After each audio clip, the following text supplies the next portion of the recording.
আপনি নিশ্চয়ই কিছু মনে করেন নাই। না, কি মনে করব? না আসলে একদম একা একা লোনলি ফিল করছিলাম। বাসায় কেউ নেই, ফুপ্পি গেছে ফুপ্পির গ্রামের বাড়ি, ভাবি নেই, বাবা তো চাচুর বাসায়, আপুরাও বাসায় নেই, আর আমার ফ্রেন্ডসরা ওরা তো যে যে যার বয়ফ্রেন্ড নিয়ে বিজি।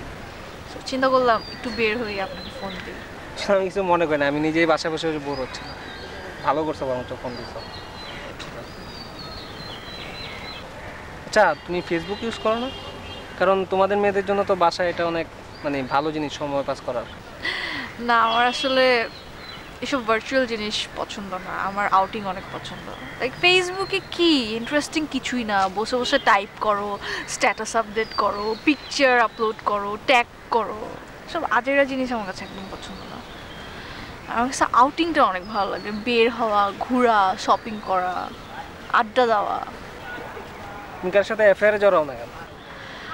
অ্যাফেয়ারে যাই না কাজ আমার কাছে মনে হয় কি যে একটা বয়ফ্রেন্ডের থেকে একটা ফ্রেন্ডের সাথে অনেক কিছু শেয়ার করা যায়, আর একটা বয়ফ্রেন্ডের থেকে একটা ফ্রেন্ড অনেক বেশি ক্লোজ হয় নর্মাল লাইফে। এই যে আমরা একটা ফ্রেন্ডের সাথে যা শেয়ার করতে পারি, অনেক কিছু বলতে পারি, একদম ব্রড মাইন্ডের।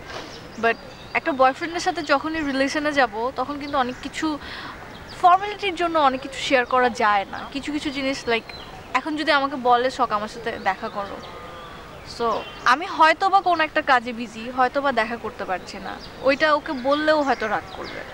সো আমি আসলে এই জন্য অ্যাফেয়ারে যাই না, যে শুধু শুধু যাব, কোনো কিছু পছন্দ হবে না, ঝগড়া হবে, চিল্লাচিল্লি, 2 দিন পর ব্রেকআপ, কি দরকার? এই তো। চলো আইসক্রিম খাই। আইসক্রিম? চাপ। হ্যাঁ চাপ। কি অবস্থা তোমার? এই তো ভাইয়া ভালো। ভাইয়া আপনি নাকি খাগড়াছড়িতে ছিলেন? আমি? হ্যাঁ, কিছুক্ষণ আগে ভাইয়া আমাকে বলছিল যে আপনি খাগড়াছড়িতে আছেন।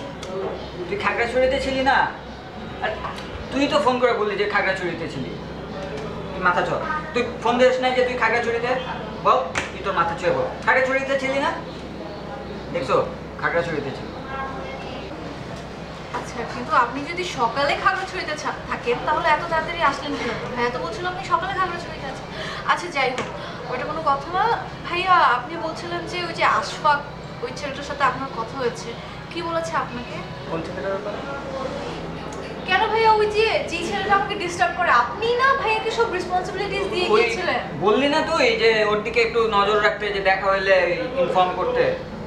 তুই ওই ছেলেটার ব্যাপারে ইনফর্ম করতে বলিস নাই ওরে? বল, কসম কাট, তুই তোর মাথা চল, বল, বলিস নাই? বলছে ও। হ্যাঁ, কি বলছিল ছেলেটা?